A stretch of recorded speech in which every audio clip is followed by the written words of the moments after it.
agora vamos para a parte divertida, que é falar da minha experiência, como é que foi nessa bagaça. Vamos lá. Agora que eu já falei, né, de o que é, como é que é a filosofia, como foi atravessar esses 10 dias de Vipassana. Né? Primeiro eu fui desesperada, eu tava com medo, mas um medo achando que eu não ia dar conta, que eu não ia aguentar.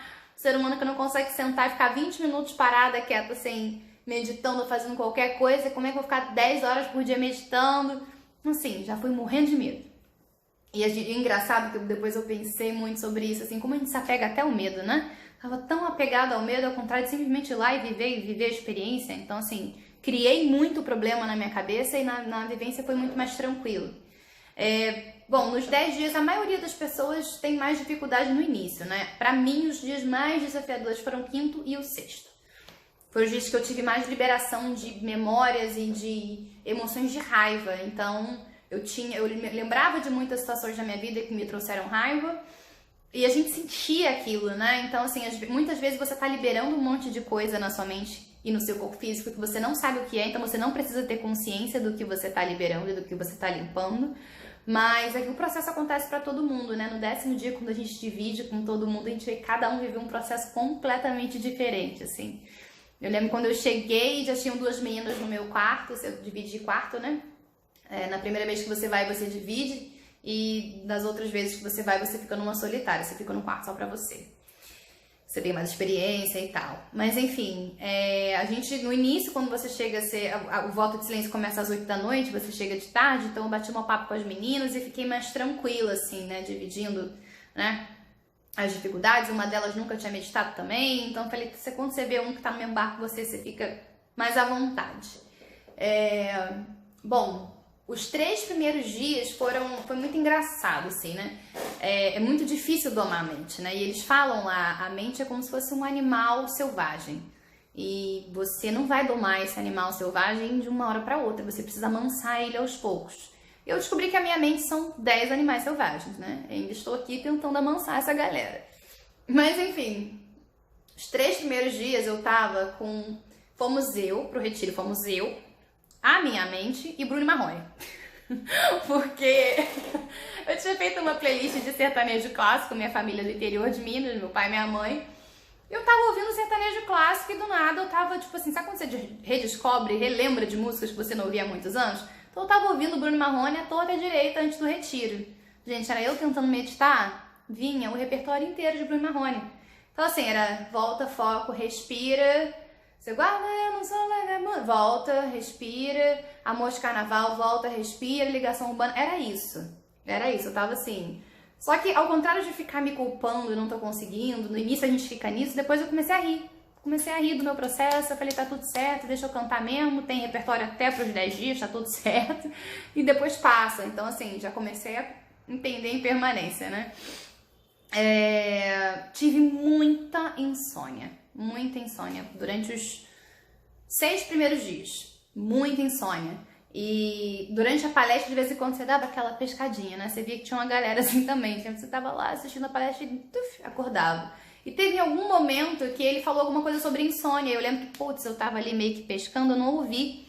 Aí eu lembro que no 10º dia eu perguntei, gente, alguém lembra da palestra? Ele falou alguma coisa da insônia e o pessoal, não, eles falaram que se você tava experimentando a insônia à noite, mesmo muito cansada, era porque você estava fazendo um bom trabalho. Yes! Porque eu tive insônia pra caramba lá. Apesar de estar muito cansada, eu deitava e ficava lá, pensando em tudo. Eu sabia, inclusive, a compra no hortifruti que eu ia fazer quando eu voltasse pro Rio. Então, assim, foi assim, desesperador. Mas eu também aprendi com essa experiência, porque eu ficava muito no preciso dormir, porque amanhã eu vou acordar, meu dia não vai render, eu preciso dormir, aí não conseguia dormir porque estava estressada, porque tinha que dormir. E no dia seguinte meu dia rolava bem. Então eu fui entendendo como também, né, entendendo na prática, isso que é muito legal do Vipassana, por isso esses 10 dias de silêncio são tão importantes, porque eu fui entendendo na prática o quanto eu estava sofrendo por antecipação por algo que sequer aconteceu, porque mesmo dormindo muito pouco, meu dia seguinte foi ótimo. Então, enfim, eu vi quanto eu criei em relação a isso, sabe? E isso serve para várias coisas na vida, né? Um outro fato engraçado, uma das meninas do meu quarto, né, enquanto eu tava lá rolando igual um frango assado na padaria, sabe? Rolando na cama. Uma das meninas do meu quarto falando à noite, dormindo. Eu falei, gente, é isso. Se eu ficar desesperada pra falar, eu finjo que eu tô dormindo e começo a falar sozinha. Mas assim, foi bem engraçado. Eu levei um sustão, né, quando ela começou a falar. Ela ainda virou assim, quem tá em cima?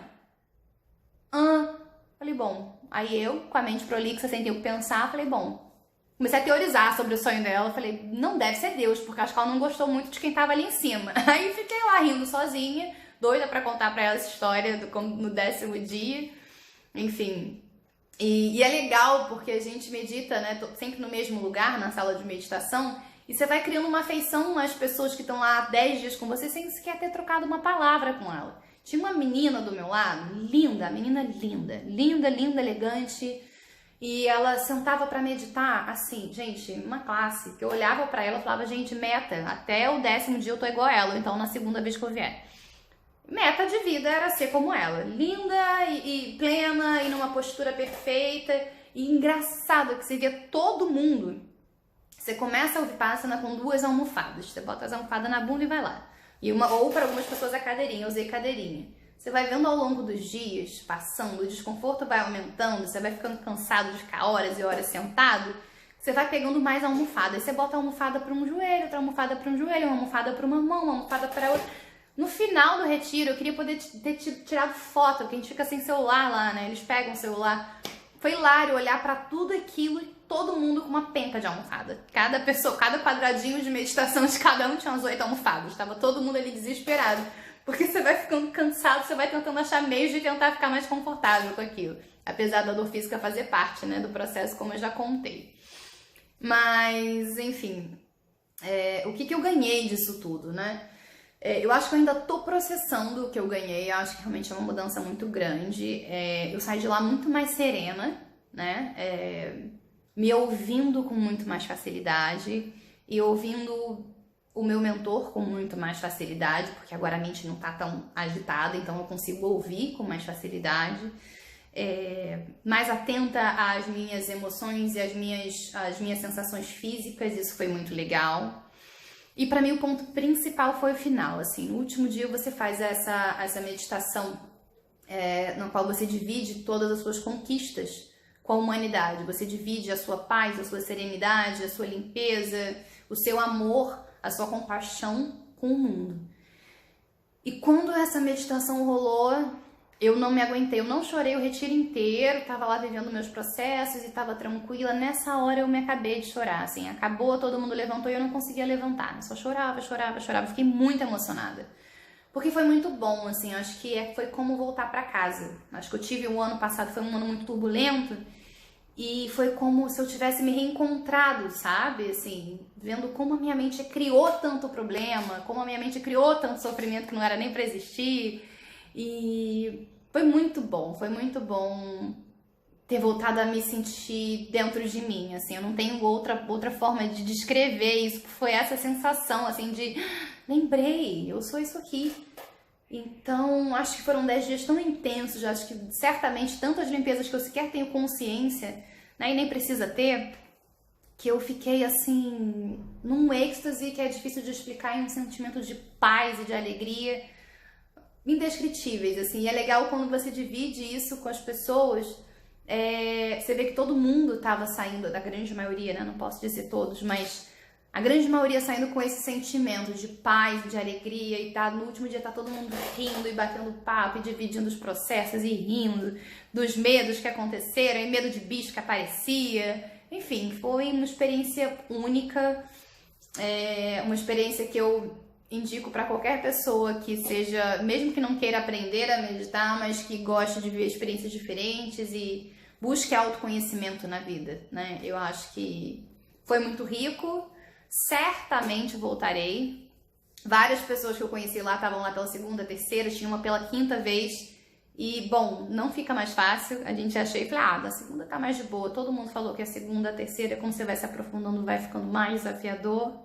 Mas enfim, foi uma experiência muito rica, certamente pretendo voltar e pretendo manter aí a meditação, a prática na vida, tá? Obrigada se você ficou até aqui, se você ouviu tudo que eu contei. Um beijo e a gente se vê por aqui. Eu prometo que eu vou continuar falando por aqui, tá? Um beijo!